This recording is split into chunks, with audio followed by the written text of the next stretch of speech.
Bienvenue dans le podcast Sous la surface, un podcast de Cap sur la confiance qui va vous aider à sortir de la vague quand vous avez l'impression de vous noyer sous les difficultés. Je suis Mélanie Cotin et aujourd'hui mon invité est Jonas Oderzet, 25 ans, qui a travaillé pendant 10 ans dans les banques chez nous en Suisse pour ensuite se former en droit économique. J'avais pas mal de difficultés à l'époque, à l'école. Mhm. J'étais pas, grand fan des examens, des cours, des devoirs. Mhm. Donc je me serais jamais vu faire des études, à l'époque, clairement.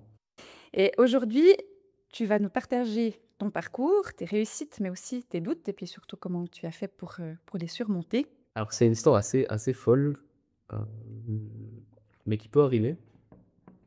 On a vécu un braquage.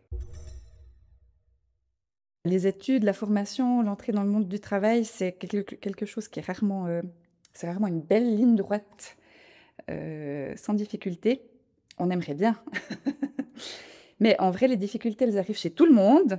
Elles entraînent parfois des doutes, des peurs, des stress. Ça peut aussi provoquer des pertes de motivation, des pertes de confiance, de la procrastination, toutes ces choses en fait qui nous donnent parfois le sentiment qu'on va pas y arriver. Et puis face à certains défis, ben, c'est pas évident de continuer à croire en soi. Et puis la tour de contrôle, on y reviendra certainement durant l'interview. La tour de contrôle du sentiment de confiance qui se trouve dans le centre du cerveau peut parfois nous jouer des sacrés tours.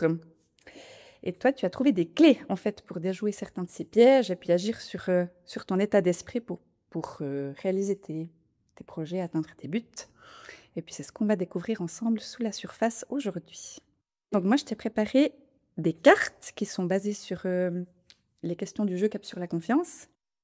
Alors, c'est parti avec la première question. D'où viens-tu? Alors, j'aime dire que je viens de Fribourg, en premier lieu, je dirais, avant de dire le village. Mais plus précisément dans le canton de Fribourg, je viens de Courtepin. J'ai aussi tendance à dire que dans la vie, j'ai pas mal bougé. Donc je viens un peu de beaucoup d'endroits, dont Avry, où on se trouve aujourd'hui, Aujourd'hui. où j'ai habité quelques années aussi. Puis tu dirais que tu as grandi un peu dans quel contexte familial?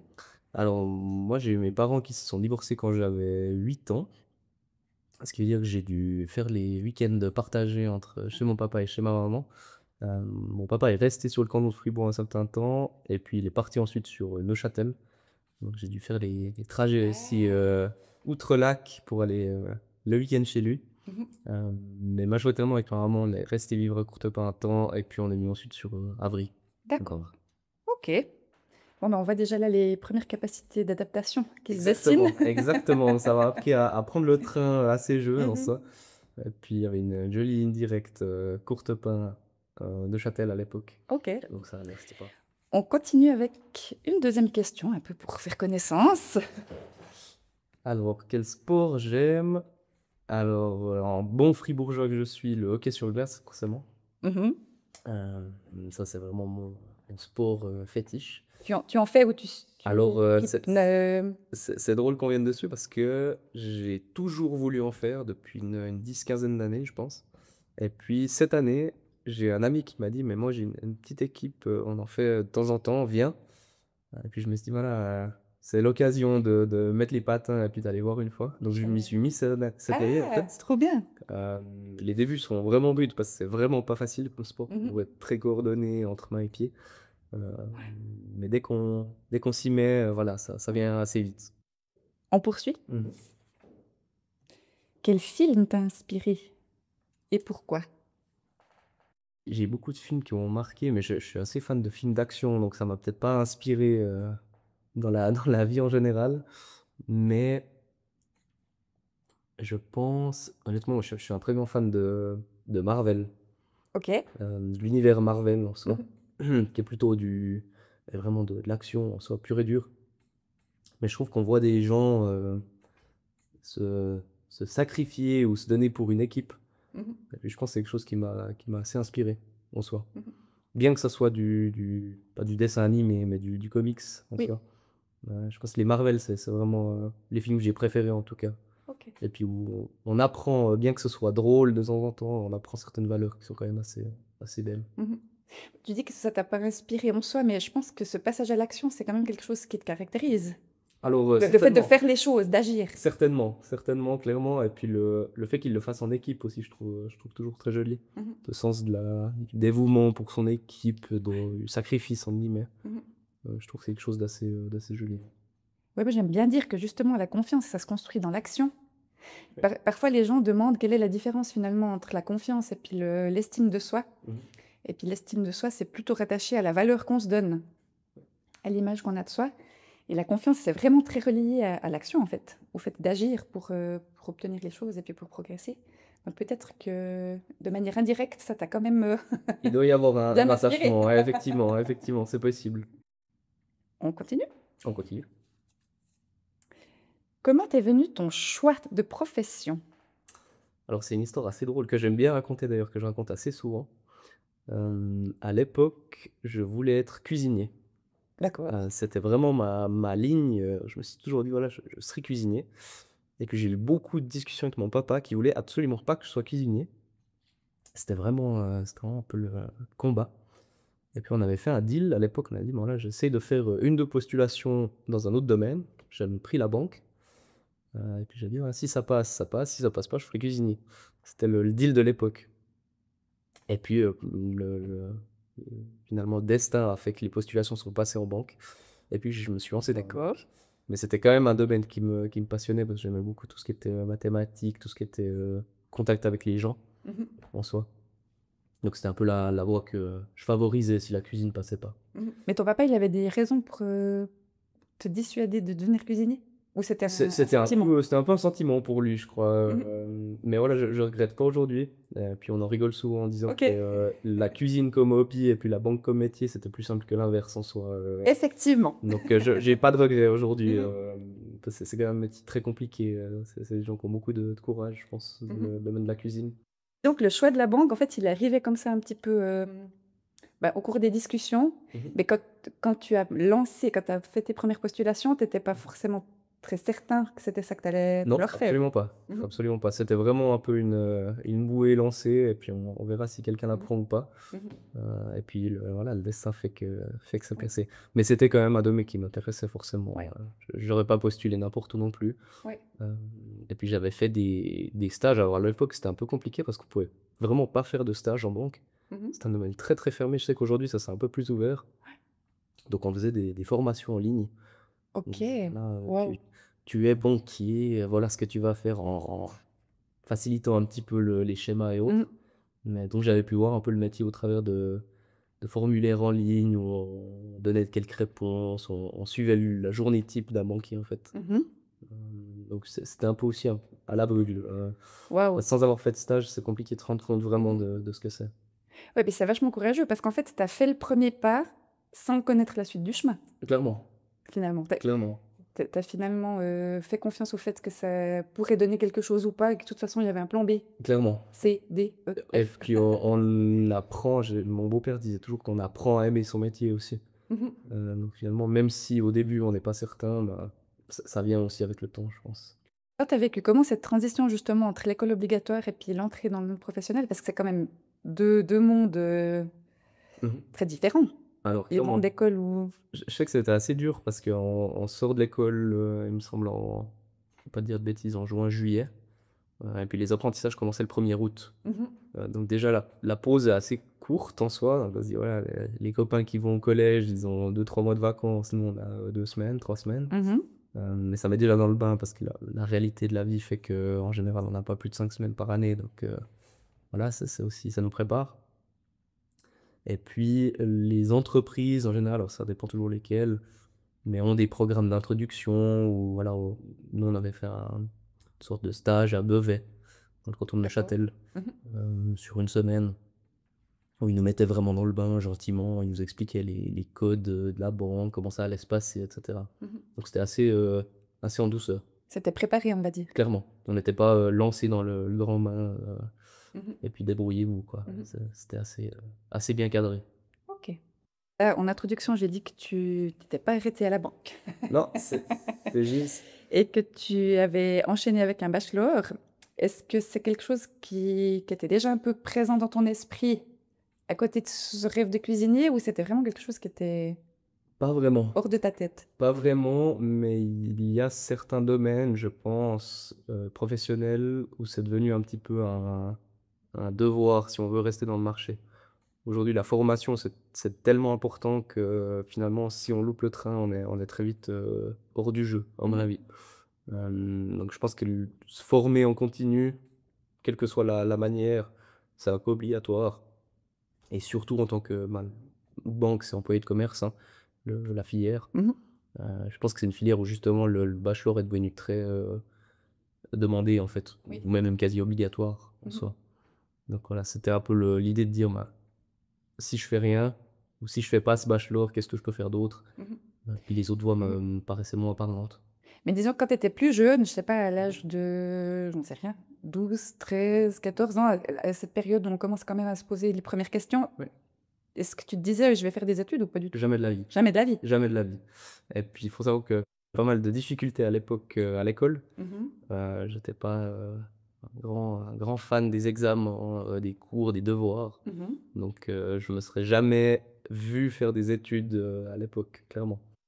C'est Pour hyper intéressant. pour moi, c'était apprentissage, au pire des cas, une maturité si tout va bien, mais Mmh mh. vraiment pas plus, quoi, OK. clairement. Parce que toi, en fait, tu avais démarré ton cycle d'orientation dans la filière, générale, c'est ça? C'est ça, exactement. Et On Ouais, on a ces 3 il y a ces 3 phases, hein, ces 3 cycles, il me mmh, semble, ou même 4 maintenant peut-être. En tout cas, à l'époque, c'était comme ça. Il y avait exigence de base, générale et puis oui, régime. c'est toujours le cas. Et puis en primaire, non, mon professeur a lui, ben, jeune âge, je le vois plus aller en général. Mmh mh. À la grande déception de mon papa qui voulait absolument que j'aille en pré-gym à l'époque. Mmh. Et toi? Alors moi, le général, ça m'allait très bien, mais OK, comme dit, j'étais pas un grand féru d'école, donc je pouvais aller un peu où je voulais, c'était égal. d'accord. Et puis, effectivement, j'ai démarré en général, ce qui m'allait très, très bien. Mmh mh. Et puis on avait ici à Sarine-Ouest, donc au cycle d'orientation qui est juste à côté de nos ces D'où on se bureaux trouve là. maintenant? Mmh mh. Exactement. Il y avait une classe qui était mixte. Ah! Ça veut dire qu'on était général et pré-gym ensemble, mais général, on avait nos cours et eux avaient leurs cours, mais on Oui. était, voilà, on cohabitait en soi. Mmh mh. Et puis au fur et à mesure, donc après la fin du premier semestre, j'avais eu contact avec l'enseignant principal qui m'avait dit: «Mais peut-être que tu pourras, monter l'année prochaine». Mmh mh. Et puis c'est devenu un petit peu un but, au final. Puis j'ai pu monter en pré-gym au bout de la première année, donc en début de deuxième année. Oui, Ce qui m'a permis, d'éviter le latin entre autres. d'accord. C'était plutôt une bonne chose, Bonne voilà. chose pour toi. Exactement. Et ça s'est très bien passé finalement, Mmh mh. comme ça.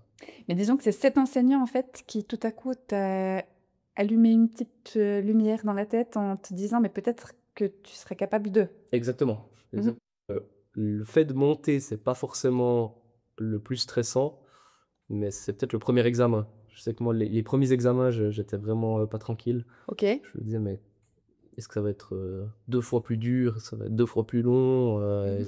Comment ça va se passer?» Et puis finalement, on se rend compte que voilà, forcément, c'est un Ouais, tout petit peu plus exigeant, hem, ouais. mais ça va très bien. Et comment tu as fait pour gérer ce stress ou cette, ces craintes? Elle en avait travaillé avec la technique, du tapping, Oui, l'EFT? alors c'est très, très drôle. Bah, je y pensais ce matin dans la voiture en venant ici. Je me dis: «Mais je vais lui dire ça et elle va rigoler». C'est quelque chose que je fais aujourd'hui, Encore? systématiquement avant chaque examen. Excellent. Et j'avais un peu une secte parce que j'avais parlé de ça aux gens, Mmh à mh. l'école avec moi, donc on était toute une bande Mais à non, se c'est taper sérieux? sur le plat du poing ici. Voilà, sur Heu, le bord de la main. exactement. Et puis, c'était vraiment, c'est assez drôle parce qu'on se regardait comme ça et puis on Mais frottait non, le bord de la main. mais génial. Et moi, c'est quelque chose qui m'est vraiment resté quoi, pour le Oui. coup. Oui, juste pour la petite explication, en fait, cette technique de tapping, c'est une technique où on tapote des points qui se trouvent, ben, le premier il est sur le bord de la main, où il y a le petit doigt, ça s'appelle le point karaté. Puis après, il y en a toute une série sur le visage. Et puis, c'est ce qu'on appelle une technique de régulation émotionnelle qui permet justement de faire descendre le stress quand il est trop élevé. Et puis surtout, quand il commence à court-circuiter les facultés de raisonnement, c'est ça, tout l'intérêt de l'outil. Et puis, je trouve génial que tu l'aies, alors déjà que tu l'aies réutilisé, parce que parfois on apprend des techniques, des stratégies, des outils, puis une fois qu'on est en situation, on les oublie. Puis alors que tu disséminé la chose. Ouais, Il y avait le gang du tapping. exactement, exactement. Et c'est assez drôle, mais c'est quelque chose qui marche vraiment bien. Et puis, c'est pas contraignant non plus. Mhm. Alors, le point sur la tête, il est peut-être un Moins peu plus haut, discret. exactement. Mhm. Mais voilà, je sais que moi, je posais mes affaires, je fermais les yeux, je mettais la main devant le visage, et puis je faisais ce tapping 2 minutes. Ouais. Et c'est quelque chose qui calmait ou qui m'aidait à me mettre dans le bain. Et puis pour en revenir à ce que tu disais tout à l'heure, tu disais, ben, je me suis dit, je vais continuer à faire ce que je faisais avant. Ben, je faisais des cartes, j'imagine Oui, que tu faisais des résumés, des synthèses, exactement. des... Je sais pas si tu faisais des schémas avec des mots-clés ou des Ça choses m'est comme eu ça. arrivé aussi. Ouais. Ça, c'était la carte que tu fabriquais, mais après, dans ta tête, est-ce que tu arrives à expliquer un peu comment tu faisais pour que la carte, elle passe dans la tête, en fait? Bien sûr. Parce qu'il faut qu'elle soit dans le réseau de neurones pour pouvoir la réutiliser. Bien sûr. Alors, à l'époque, je pense que je n'avais pas vraiment la bonne méthode. Je lisais beaucoup, mais en fait, la lecture pour moi ne me réussit pas tellement. Il faut vraiment que j'écrive. Il faut que Ok. ça soit mon écriture, Mhm, avec mes courdes, etc. Et puis, il faut que ce soit ma main qui écrive. mhm. Et je sais que si j'écris en général, c'est bon. Ok, J'enregistre et puis ça rentre. ouais. Et Puis alors, c'est ça qui m'intéresse, le moment où tu enregistres, tu oui. arrives à verbaliser comment tu fais dans ta tête. Alors en fait, je vois l'écriture. Je crois que c'est vraiment Ok, ça. donc tu fais une image mentale. Exactement. Je vois l'écriture et ça m'arrive aussi de faire s'il y a des listes à puces typiquement, je me crée un mot avec Oui. le début des lettres. Mhm. Typiquement, si c'est P, C, A, donc là, je vais essayer de trouver un mot où je peux me dire, bah, P, C, A, ça va être Mhm. ça. Ouais. Et puis en me rappelant le mot, bah, j'arrive à mettre la suite des lettres, Ok. finalement. Ouais. Et je pense que c'est vraiment la technique qui me réussit bien. Après, j'essayais de créer des petites histoires aussi des fois où voilà, ça m'aidait de le faire comme Mhm. ça. Typiquement j'ai fait le permis de bateau Ah, excellent. assez récemment. Et puis il y a un nœud qui est extrêmement compliqué, Mhm. mais qui s'apprend avec une histoire en fait. Ah, Où c'est un lapin, donc on fait d'abord l'oreille du lapin, ensuite on d'accord. tourne la corde autour, puis il rentre dans le terri, etc. Donc, Mhm. en se faisant l'histoire, en fait, il arrive à faire le nœud Ouais. parce qu'on connaît l'histoire. Voilà. C'est ce qui est souvent appelé dans les cours de pédagogie la technique de la caméra. Oui. En fait, c'est se faire une image mentale, utiliser la capacité visuelle du cerveau à transformer l'information et puis compléter avec l'auditif, la boucle phonologique, donc en se racontant des histoires, en se parlant à Mhm. soi-même. Est-ce que tu as eu à un moment donné l'idée que que tu n'y arriverais pas? Plein de fois. D'accord. Plein de fois, mais alors plein Ok. de fois. Beaucoup de doutes, mais je pense que ça fait partie de la vie hein, Mhm. en général. Et puis on est conçu comme ça pour douter, je pense. Hein. Ça fait partie du parcours. Euh, Moi, j'étais un grand stressé des examens. Mhm. Donc, je sais que voilà, quand il y avait les examens qui arrivaient, je me disais, mais je vais pas réussir, ça ne passera pas. Et puis même après les examens, j'étais toujours assez convaincu de me dire, mais je suis sûr que ça ira pas, Mhm. peut-être j'ai raté. Et encore tout récemment, j'ai fini mon bachelor cette année. J'ai rendu mon travail, j'ai fait ma soutenance. Et puis même au moment de rendre ma soutenance, je me suis dit, mais Ça passera ça pas. passera pas, quoi. Mhm. Et puis finalement, ça s'est très bien passé. Mhm. La personne qui a corrigé le travail, donc, vous avez réellement cru que ça passerait pas? Je dis, oui, vous vous rendez pas compte, mais intérieurement, on se Ouais. dit peut-être Ouais, qu'il ouais. y a un monde où ça Mhm. passe pas, quoi. Ouais. Bon, le cerveau, lui, biologiquement, il est plutôt ancré dans la négativité, hein. Ça vient un petit peu des, des vieux réflexes archaïques parce qu'ils devaient nous protéger et nous maintenir en vie.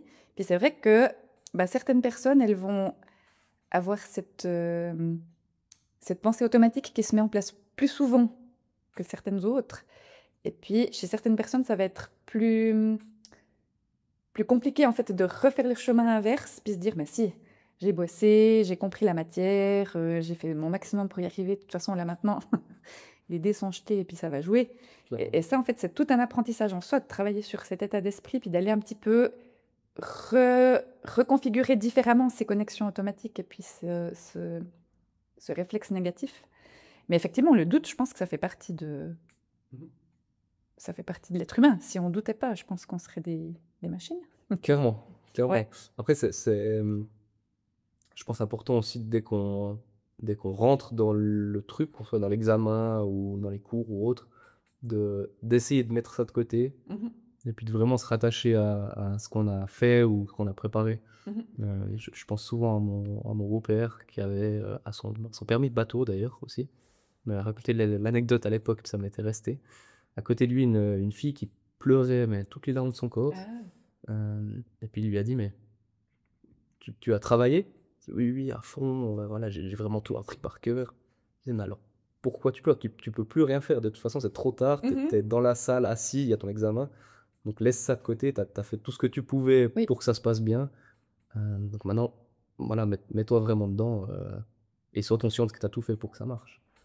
Donc Et et je crois qu'elle a réussi elle a au réussi. final, voilà, donc Ouais, ouais. ça prouve Mmh. qu'en travaillant, voilà, généralement, ça se passe Ouais. plutôt bien. Ouais et puis ce qui est des fois délicat, c'est de, de pas trop attendre le résultat immédiat. Mmh mh. Parce que suivant ce qu'on est en train d'apprendre, alors là, tu parles du bateau, c'est quelque chose de complexe. Enfin, les études que toi, tu as choisies, c'est aussi des choses complexes. Puis parfois, on devient un petit peu impatient, je trouve, dans Oui, notre société où tout arrive presque à la minute où on l'a pensé. Si je fais une commande sur Galaxus aujourd'hui, demain matin, elle est devant ma bien porte. sûr, ouais, absolument. Et puis parfois, je trouve qu'avec ouais, avec la biologie dont on a besoin pour apprendre les choses, eh ben, ça prend du temps. Et puis, je trouve que c'est aussi pas toujours évident de se dire, ben voilà, peut-être que là, j'ai investi du temps, de l'énergie, du travail, je me suis engagée, j'ai fait de mon maximum, puis j'ai toujours pas le résultat que je veux. Mais sur le long terme, ça paye toujours. Oui, absolument. Heu, on parlait avant du hockey sur glace. Aussi. C'est quelque Mmh. chose où je le vois, ça faisait longtemps que je l'avais pas autant vu, disons. Mhm. Où vraiment la première fois qu'on va sur la glace, ben, on tombe, on est vraiment, mauvais pour le coup. Oui. Et puis finalement au fur et à mesure, petit à petit, bah, on n'est pas au niveau ou en tout cas moi je suis pas au niveau où je voudrais être Mhm. aujourd'hui. Mais je sais que je suis 3 fois meilleur que ce que j'étais il y a 2 mois. C'est ça. Donc finalement alors, non, je suis pas où je voudrais être, mais je suis quand même meilleur que Oui, de là où je suis parti. oui. Mmh, Et puis alors ça, faire ces prises de recul, c'est hyper important. clairement, Et puis surtout d'éjecter de son esprit l'idée qu'on est mauvais. En fait, tu juste pas suffisamment expérimenté. clairement, clairement. Mais de voir la progression, c'est aussi, je pense qu'il faut apprécier, les petites progressions Mhm. plutôt que le résultat final Ouais. soit. Heu, vraiment prendre le temps de regarder, ce qu'on a fait jusque-là, hein, ça, Mhm. c'est aussi important. Absolument. On poursuit. 100%. Carte suivante. Quel a été ton plus gros obstacle, tu dirais? Dans le parcours professionnel donc, Oui. hein? Enfin, tu Mmh. réponds ce que tu as envie. Alors, c'est une histoire assez folle, hem, mais qui peut arriver. On a vécu un braquage Ah ouais? en 2016. Donc J'étais c'est pas que dans les romans de Joël Non, Dicker. ça arrive aussi de temps en temps et puis ça arrive aussi, à Fribourg, malheureusement. Waouh! 2016, donc j'étais au 6e mois d'apprentissage. Ah C'était ouais? vraiment, tout frais. Et puis on s'est fait braquer, au guichet de la succursale où je me trouvais et Waouh! je pense que ça a été la plus grosse épreuve, Mmh. où ça a été vraiment, vraiment pas facile, mais ça a été aussi, quelque chose de formateur. Mmh. Parce qu'avec du recul, ça m'a permis de nouer des contacts avec des gens que j'aurais pas forcément vus si ça s'était pas passé, et puis avec du recul, ça m'a fait une chouette histoire à remonter aux gens. Souvent les gens tombent de leur chaise quand ils Ah, je disent ça. pense, oui. Oh, c'est incroyable. Ouais, ouais. Donc voilà, avec du recul, c'est quelque chose que je raconte, volontiers. Mmh. Mais c'est vrai que sur le moment, c'était assez costaud à encaisser. Ouais. Quand tu dis: «J'ai pu rencontrer des gens que j'aurais pas rencontrés dans d'autres contextes», tu penses à Tout le personnel de la sécurité, toute la police, même on a eu beaucoup de contacts avec les directeurs de la banque à l'époque, mmh. j'avais le directeur de la région, avec qui je suis devenu beaucoup plus proche, là c'était aussi une opportunité en soi. Mmh.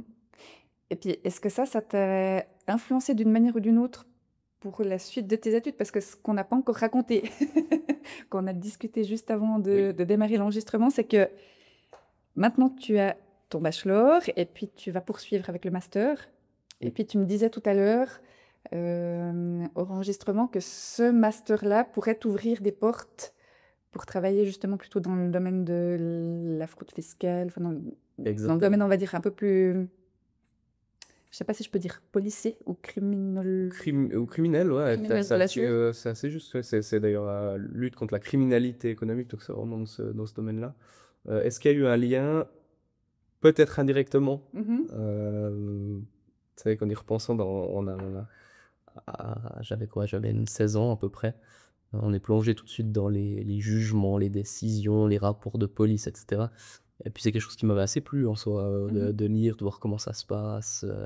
À l'époque, Ouais. ils étaient venus avec les chiens dans la succursale, ils relevaient le empreinte, mais c'était Waouh, c'était ouais. vraiment assez fou. Mhm. Très Joël Dicker, hein, tu le Oui, disais oui, oui, avant. oui. Euh, et je pense que ça m'a peut-être inspiré d'une certaine manière pour la suite. Ouais. Ouais, je trouve intéressant en fait de faire le lien. Je savais pas du tout, je connaissais Ouais. pas du tout cette histoire du braquage. Je Ouais. connais d'autres choses de toi, mais pas ça. Ouais, ouais, ouais, Et je trouve intéressant en fait que tu racontes ça alors qu'on venait de parler du fait que peut-être oui, c'était un domaine qui pourrait oui. t'intéresser. Clairement. Mais c'est vrai que dès qu'on se lance dans l'apprentissage, alors je dis ça pour ceux qui nous écoutent, ne pensez pas que tout le monde se fait braquer quand on fait un On est apprentissage de d'accord. banquier, hein, On est c'est d'accord. extrêmement rare, vraiment très très très très rare. Et puis finalement, ça fait partie des choses qu'on vous explique au moment où on entame l'apprentissage. Mhm. Donc, bah, ça peut arriver, donc on est formé, il y a vraiment des formations régulières, on sait comment ça se passe. Euh, et puis, alors c'était un peu compliqué parce que j'avais l'examen professionnel bancaire 2 jours plus tard. Ah, en plus. C'était vraiment le timing était vraiment mauvais pour le coup. C'était Mhm. en mars, le jour de la journée de la femme d'ailleurs. Ok. Et puis 2 jours après, on avait l'examen de ce qu'on appelle le CYP, donc le centre Young Professional à Lausanne pour les banques. Et puis là aussi, ils avaient été très très très très gentils. Ils m'avaient dit, Compréhensif. si tu veux le faire plus tard ou si tu veux partir directement après l'examen, il n'y a pas de souci.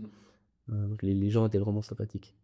Parce qu'une chose aussi que tu n'as pas encore évoquée, c'est que à la fin de cette formation-là, Oui. tu n'as pas terminé dernier de ta catégorie, de Non, ta volée. ça s'est plutôt bien fini, Plutôt bien fini, ouais. effectivement. T'as même un peu carrément fini premier. Ouais, De la... c'était du domaine bancaire, ouais, Ouais. ça s'est plutôt bien terminé. Ouais, ça veut dire que tu as des sacrées capacités de résilience aussi. Enfin, rebondir sur les difficultés. Alors après, j'avais appris ma matière, etc. Donc typiquement dans ce cas-là, bah, je savais les choses, j'avais fait le travail et je savais que ça se passerait bien en Mhm. soi. Après, je m'attendais pas à ce que ça se passe aussi bien pour le coup. Mhm. Mais voilà, le travail paye, elle me disait avant. Yes. On arrive gentiment au bout, mais encore une petite question. Qu'est-ce que tu as raté plusieurs fois avant d'y arriver? Aussi, j'avais raté l'examen théorique de vélomoteur. Ok. Mhm. J'étais allé un petit peu À la fraîche. à la one again, comme on dit. Je me suis dit, ah, ça va Au aller talent. au talent. Et puis malheureusement, le talent, ça marche pas Mhm. toujours. Donc j'avais dû le repasser. Mhm. Et je sais que ça m'avait mis un coup, honnêtement. Je m'étais dit, ouais, Ouais. purée, je vais jamais pouvoir rouler ce pauvre boguet qui était dans Mhm. le garage. Puis t'entends bien. Et puis finalement, voilà, j'ai retravaillé, j'ai su retourner. Mhm. Et C'est cette fois-ci, important. allé. Oui. Exactement. Ouais. Le talent, en fait, ça fait partie de l'équation, hein. Mais c'est vrai que c'est une petite partie. Oui, Heureusement ou malheureusement, je sais pas. ça suffit pas C'est toujours. qu'une petite partie du succès, hein. Ce qui va amener au succès, c'est le travail, l'apprentissage, le travail, la répétition, l'entraînement. Oui. J'avais lu une fois, je sais plus où d'ailleurs, que le seul endroit où le succès arrive avant le travail, tu sais où c'est? Non. Dans le dictionnaire. Ah ouais. Alors effectivement, Sinon, dans la vraie vie, ça marche pas. c'est vrai que il y a des moments où peut-être le talent paye, mais je pense qu'il s'épuise aussi au cours du parcours de vie, je pense. Typiquement, je sais que on avait un étudiant pendant l'apprentissage qui ne faisait rien, quoi. Ah Il oui. bossait jamais, voilà, puis qui posait des 6, des 5,5, des 6, puis moi ça me rendait fou. Mhm. Je me disais, mais c'est pas possible. Et puis au fur et à mesure, bah, on voit que Ça au peut bout être d'un au joli. bout d'un moment, il faut travailler. Ah ouais, quand la matière, elle devient trop importante, jusque Hmm, faire acte de présence, ça suffit plus, hein. clairement, Ouais. clairement. Qu'est-ce qui t'a permis de retrouver confiance dans les moments difficiles? Alors, je pense que c'est les succès passés, Mmh. je dirais. Hem, les succès passés et puis peut-être les avis des autres. Moi je suis très à me rattacher, à ce que les gens pensent de moi. Je sais que ça me nourrit, beaucoup, des fois trop malheureusement. Hem, je pense en 1er lieu, les succès passés, donc de dire, bah, dans le passé, j'ai étudié, ça m'a amené ça. Dans le passé, je me suis entraîné au sport, donc j'ai réussi et cetera. Puis de me dire, bah, finalement, en travaillant, ça m'a toujours permis d'accomplir ce que je voulais, donc si je travaille pour ça, ça fonctionnera la même chose en Mmh. soi. Et puis dans ce que les gens pensent, pour moi, c'est important d'avoir, bah, l'avis des personnes qui nous sont proches. Mmh. C'est-à-dire, bah, si les personnes qui nous sont proches disent, «Tu vas jamais y arriver», peut-être je vais plus réfléchir que si elles me disent, «C'est bon, les doigts dans le nez», quoi. Mmh. Après, c'est un peu à double tranchant. En fait, les réponses que tu donnes, elles font référence, je ne sais pas si tu connais d'ailleurs le modèle de Albert Bandura. Ça me dit rien comme Ça ça, te dit rien? non. En fait, Albert Bandura, c'est un chercheur en psychologie sociale qui a travaillé pendant de nombreuses années à l'université de Stanford, OK. qui est décédé maintenant d'ailleurs, il n'y a pas très longtemps. Et puis lui, en fait, il a essayé d'identifier quels sont les facteurs qui font qu'à un moment donné, on a un sentiment de... Alors lui, il a appelé ça un sentiment d'auto-efficacité, sentiment d'efficacité personnelle, et puis qu'on a ce sentiment d'être capable d'y arriver ou pas. OK. Puis il a effectivement dit que un des facteurs clés, ben, c'est les succès passés, les expériences de réussite et de maîtrise, qui font qu'à un moment donné, on peut se dire, ben oui, si j'ai réussi d'autres choses dans ma vie, ça peut aussi bien se passer. Il parle aussi beaucoup du regard des autres, de l'avis des autres. Alors ça va dans les deux sens, hein. Ça peut être soit des choses qu'on a entendues et qui ont été soutenantes, soit il y a aussi des gens qui ont été cassés Bien sûr. ou dévalorisés par des figures d'autorité. Puis ça, après, c'est aussi compliqué de reconfigurer, recabler, hein. Et puis après, il parlait de l'état psychologique et de l'état émotionnel. Comment est-ce qu'on arrive à réguler sa centrale de stress et puis comment est-ce qu'on arrive à être bien, même parfois au milieu du chaos. Et puis après, il y a encore d'autres choses, mais on va pas aller jusqu'au bout du modèle. Je trouvais juste intéressant de dire qu'en fait, ce que toi, tu as pu identifier dans ta propre vie concrète, eh ben, c'est ce qui a aussi été montré par la recherche. Et puis que cet avis des autres, ben, c'est clair qu'il a une influence. Et puis, il faut juste trouver le bon milieu, en fait, entre écouter tout ce que les autres disent et puis se faire aussi son propre avis. Clairement. Quelles qualités t'ont permis d'atteindre tes buts ou ton but? Non, la rigueur, c'est le plus important, en tout cas dans le domaine professionnel. C'est-à-dire, bon, on fait les tâches, une après les autres, assez, clairement définies. On apprend, de telle manière et cetera. Puis je pense de planifier vraiment, d'être très rigoureux pour le coup. Mhm. Je pense que c'est vraiment, une des meilleures qualités qui m'a permis d'aller loin, Mhm. en soi. Et puis dans l'idée de la rigueur, il y a aussi la régularité. Oui, clairement. Alors moi, je suis quelqu'un de très, plutôt routinier, où je sais que voilà, ça se passe, de manière très, schématique, ma journée. Et typiquement, bah, en arrivant au travail, la première chose que je fais tous les jours depuis, bah, honnêtement depuis 10 ans, je pense, c'est de prendre une feuille à carte blanche et puis de me faire une, checklist des tâches que je fais dans la journée. Et je Sachant sais que c'est vraiment mon ouais. truc et si je fais ça, je sais que ma journée se passe bien. Mais si je fais pas ma checklist, je sais que je suis perdu. Oui, parce qu'elle tourne dans la tête un petit peu en C'est étant ça, entremêlée. c'est ça. Mhm. Et là, vraiment, dès que je termine quelque chose, bah, je coche et visuellement aussi, ça me rassure. Mhm. Puis c'est des outils tout simples, mais qui aident vraiment, hein. Bien sûr, clairement, Vraiment. très clairement. Et j'ai gardé, moi, j'ai changé de travail, on en parlait avant, cette Mhm. année. J'ai gardé les 5 dernières années, je travaillais à Mora. Les 5 dernières années de fiches, que Ok. j'avais, complétées, en fait. Donc mes 5 dernières Waouh. années de checklist, et en partant, je les ai jetées, donc ça va faire un petit pincement au cœur. Mais Ah j'avais non. vraiment mon tas de checklist, Oui.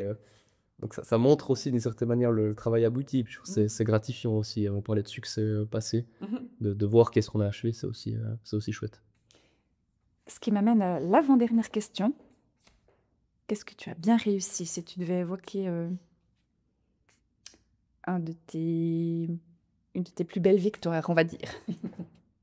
Alors je pense je suis toujours très content des notes en soi. Mhm. ou typiquement de l'apprentissage. Ouais, j'ai fini avec une jolie moyenne. Mon bachelor ici, j'ai terminé avec une jolie moyenne aussi. Mhm. Donc, je pense que c'est vraiment des choses que j'ai accomplies jusqu'au bout. Où je peux dire, voilà, ça c'est vraiment. C'est fini, mais c'est bien fini. Oui. Comme ça. J'ai un peu ça. Euh, mais bien réussi aussi, je pense, c'est le contact avec les gens, que ce Mhm. soit les amitiés qu'on arrive à nouer, les personnes qu'on rencontre au cours de la formation, etc. Ça, c'est quelque chose qui s'est bien passé aussi et qui est bien réussi, je pense. Oui. Le réseau, la création du réseau, je pense que c'est une chose qui s'est bien passée aussi. Oui, ben alors ça, dans le monde professionnel, ça compte, hein. Clairement, clairement. J'oserais même dire plus que les notes. Alors, plus que les notes, et puis on sait jamais la personne qui est assise à côté de vous aujourd'hui, on sait jamais ce qu'elle devient demain. Mhm. Et de Peut-être qui on ça aura sera- besoin. Exactement, et peut-être ça sera le CEO de la boîte dans laquelle vous allez vous faire engager. Donc, j'ai toujours eu cette tendance un peu à être très sérieux en cours, à faire attention à comment je me plaçais. Mais je me suis toujours dit voilà, que si on blesse quelqu'un, bon, on sait pas si on aura besoin de cette personne dans le futur ou pas. Ça sert à rien de se mettre des personnes à dos parce qu'au premier feeling, elles nous plaisent pas, quoi. Et je trouve que c'est important de rester juste avec tout le monde, quoi. Mhm. Clairement. Eh bien, très belle qualité. Et puis alors, la petite dernière. Elle est chouette, celle-là. Si tu étais maître du monde, que changerais-tu en premier? Aïe. Grande responsabilité, hein? Une seule chose. Non, tu peux faire une liste si tu as envie.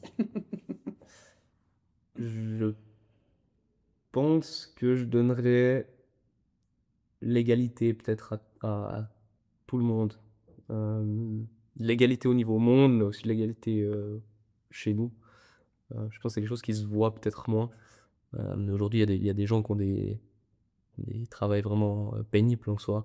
Je le vois dans l'agroalimentaire, typiquement, on voit qu'il y a des gens qui ont des travaux vraiment physiques, hein, Mm. euh, et puis qui sont peut-être pas estimés à une juste valeur en soi.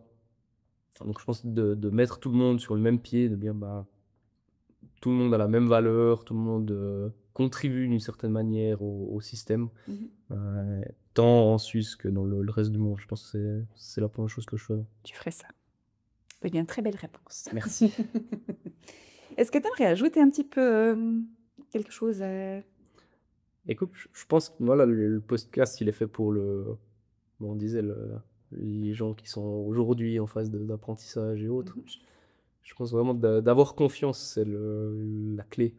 De développer les outils qui donnent confiance et puis les outils qui plaisent, ou qui vous plaisent en tout cas. Je pense que c'est vraiment. En venant ici, en tout cas, c'est ça à quoi je pensais. Je me disais, mais si je devais sortir un mot, qu'est-ce que ce serait?